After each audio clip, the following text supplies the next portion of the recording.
Seth Sterling's hands trembled on the steering wheel as he followed the taillights of his butler's car through the rain-slicked streets of New York. He had never imagined himself stooping to this level, tailing Julian Hayes after he left the penthouse for the evening. But the nagging suspicion that something was wrong in the man who knew all his secrets had turned into an obsession, and what he was about to witness would bring the powerful billionaire to his knees in tears. The black sedan ahead turned onto the Queensboro Bridge, leaving the glittering lights of Manhattan behind.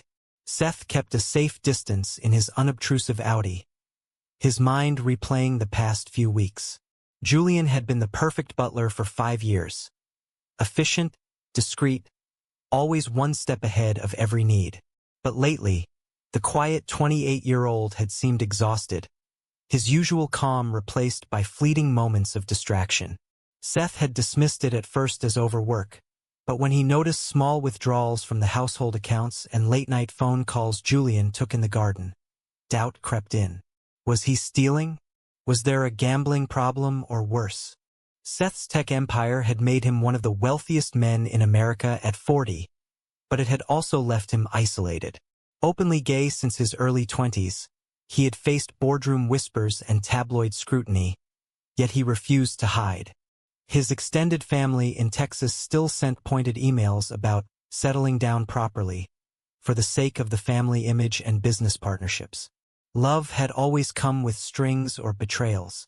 Julian, with his steady presence and kind eyes, had become a silent anchor in that chaos.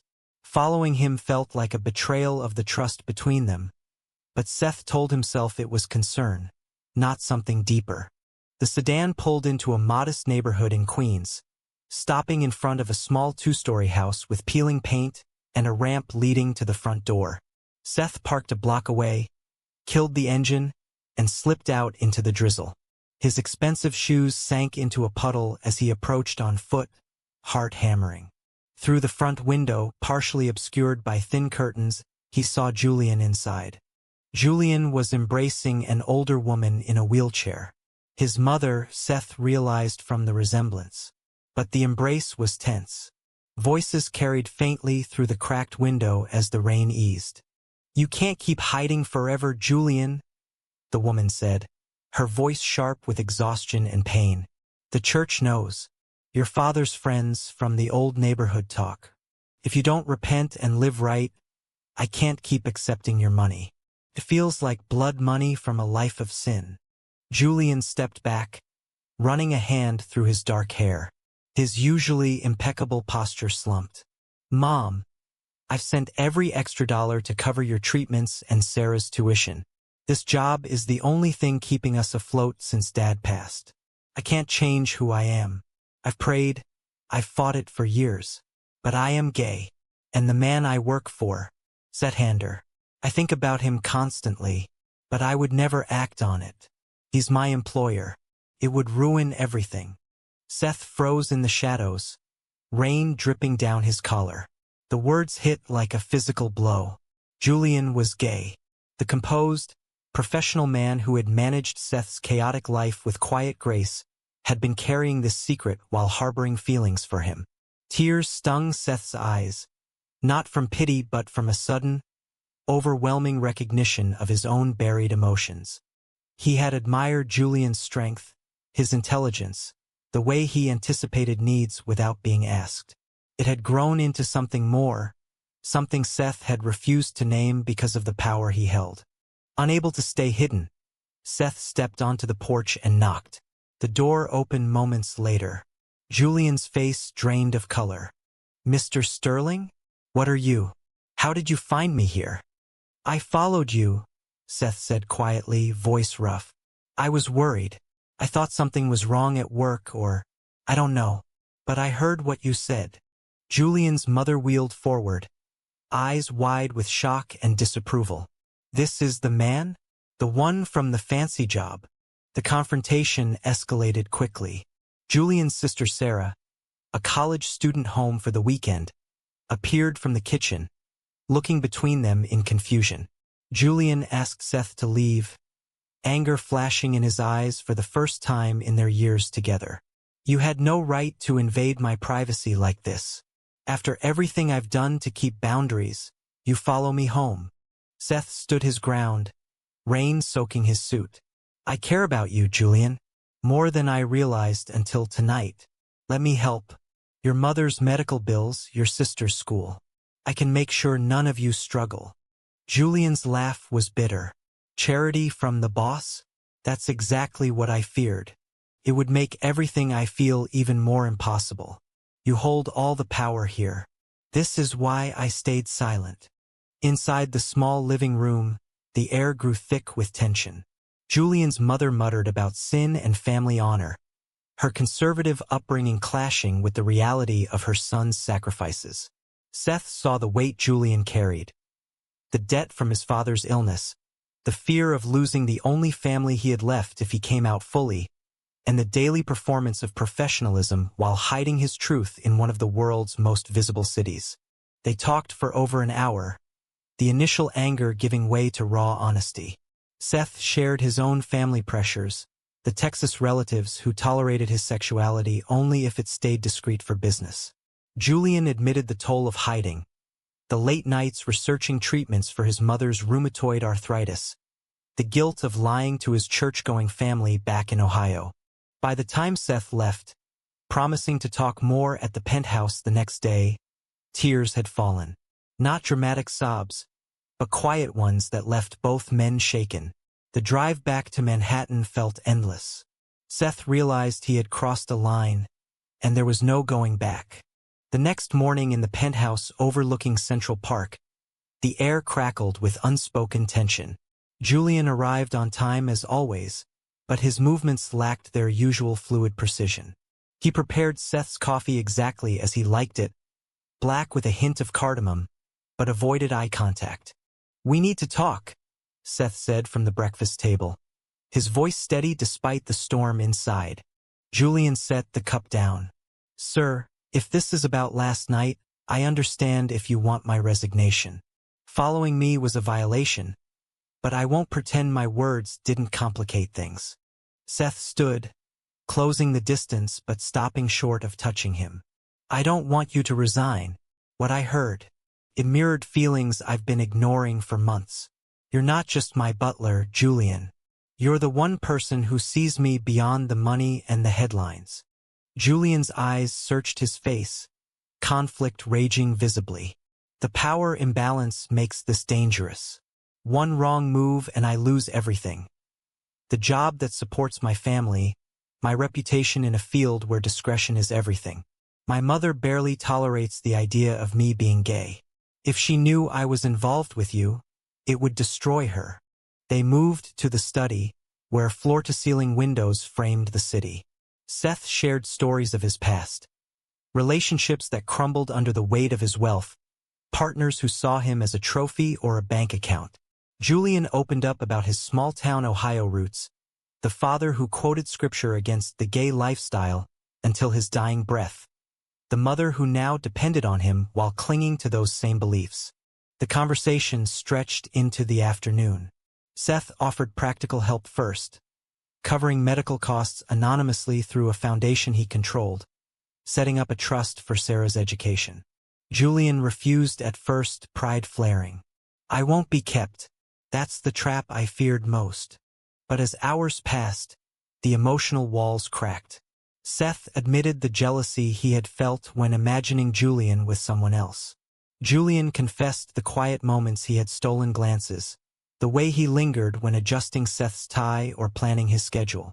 Their first real touch came when Julian reached out to steady Seth during a moment of vulnerability, hand lingering on his arm. It was not a passionate kiss but a tentative embrace, both men aware of the risks. "We go slow," Julian insisted. "No one at work can know. My family can't find out yet. I need time to figure out how to bridge this without losing them." Seth agreed, though the decision weighed on him. That evening, he watched Julian leave for home, the secret now binding them closer. Internally, Seth wrestled with the morality. Was pursuing this ethical when he signed Julian's paychecks? The question haunted his sleep. Over the following days, their interactions shifted subtly. Shared meals in the kitchen instead of formal service, late-night conversations about books and dreams. Julian's sister called once, sensing something, but he deflected. Seth's assistant noticed the change in mood but said nothing. The romance bloomed in stolen moments. A walk in the park after dark, hands brushing. A quiet dinner where Julian cooked his mother's recipes, and they talked about the prejudice they both faced in different ways. Seth saw the toll on Julian. The exhaustion from balancing two lives, the guilt after every call home where he omitted the truth. Yet the connection deepened. For the first time in years, Seth felt seen not as a billionaire but as a man capable of love. Julian found safety in Seth's acceptance, a contrast to the conditional love from his family. Weeks turned into a fragile new reality. Their relationship remained hidden, confined to the penthouse and rare outings in disguise. Julian continued his duties during the day, but evenings brought quiet intimacy. Conversations that revealed layers of pain and hope, gentle touches that carried years of unspoken longing. Seth proposed small changes to ease Julian's burden. He increased his salary under the guise of a performance bonus and arranged for a home health aide for his mother through a neutral charity. Julian accepted the aid but insisted on paying part of it himself. "I need to contribute. I can't become dependent." The moral tension grew. Julian's internal conflict intensified during a weekend visit home. His mother, feeling stronger with the new care, pressed him about settling down with a nice girl from church. Sarah, more progressive, suspected something and confronted him privately. "You're different, happier but scared. Is it him?" Julian denied it, the lie tasting like ash. The betrayal he felt toward his family clashed with the joy he found with Seth. Back in New York, he broke down in Seth's arms. "I'm living two lives. One where I'm the dutiful son, the other where I'm finally honest with myself. How long can this last before one destroys the other?" Seth faced his own pressures. A major investor from his conservative Texas network called, hinting at rumors of personal indiscretions affecting potential deals. His aunt sent a pointed letter urging him to attend a family reunion with appropriate company to repair the image. The societal prejudice was not abstract. It threatened the empire he had built from nothing. Despite the strain, tender moments sustained them. One evening, they danced slowly in the living room to an old jazz record, Julian's head resting on Seth's shoulder. "You make me believe I deserve this," Julian whispered. But cracks appeared. A tabloid photographer snapped a blurry photo of them leaving a discreet restaurant. It circulated online as Billionaire and Mystery Man. Seth's PR team spun it as a business associate, but the seed of exposure was planted. Julian's brother, a staunch conservative like their late father, called unexpectedly. "Mom says you've been distant. If you're involved in that lifestyle in the city, you better think about what it does to the family name." The confrontation over the phone left Julian shaken. He questioned whether their relationship was worth the growing cost. Seth, seeing the pain, offered an out. "If this is too much, I understand. Your family comes first." Julian's refusal was fierce. "No. For the first time, I feel whole. But we need a plan. I can't keep hiding forever." Their bond strengthened through the adversity, but the rising external pressures set the stage for inevitable collision. The collision came sooner than expected. Seth's largest investor, a Texas oil family with deep conservative ties, pulled out of a major green energy project after a leaked rumor reached them. The official reason was strategic realignment, but the private message was clear: clean up your personal life or lose our support. At the same time, Julian's mother discovered an old email on his laptop during a visit, one where he mentioned spending time with someone important. The family erupted. His brother drove to New York unannounced and confronted Julian at the penthouse service entrance. "You're throwing away everything for him? A rich man who can replace you tomorrow. Dad would be ashamed." The argument spilled into the lobby. Seth intervened, calmly but firmly defending Julian. "Your brother is an adult making his own choices. The love he gives your family doesn't disappear because of who he loves. The brother left with threats to tell the entire extended family and church community. Julian was devastated. I've lost them, or I will. All because I wanted one thing for myself. Seth held him through the night, but his own family added fuel. His aunt arrived in New York for an intervention, bringing a potential female match from their social circle. The dinner was tense. This phase has gone on long enough, said Hander. Think of the company. Think of your legacy. Seth refused, the defiance costing him a board seat nomination from a key ally. The trade-offs mounted. Lost contracts, strained family ties, and for Julian, the slow erosion of his relationship with his mother, who stopped answering calls. In quiet moments, they confronted the dilemmas head-on. Was the romance selfish when it hurt others? Julian wrestled with guilt over his mother's declining health, partly attributed to stress. Seth questioned the ethics of the power dynamic, even after Julian had technically transitioned to a consulting role to lessen the imbalance. A major confrontation occurred at a charity gala. A jealous former employee leaked details to the press. Headlines screamed, "Billionaire's secret gay affair with staff." Cameras flashed as they left together. Julian wanted to run. Seth stood tall, holding his hand publicly for the first time. The decision to go public brought temporary relief but new storms. Julian's family cut financial contact, forcing him to choose between them and Seth.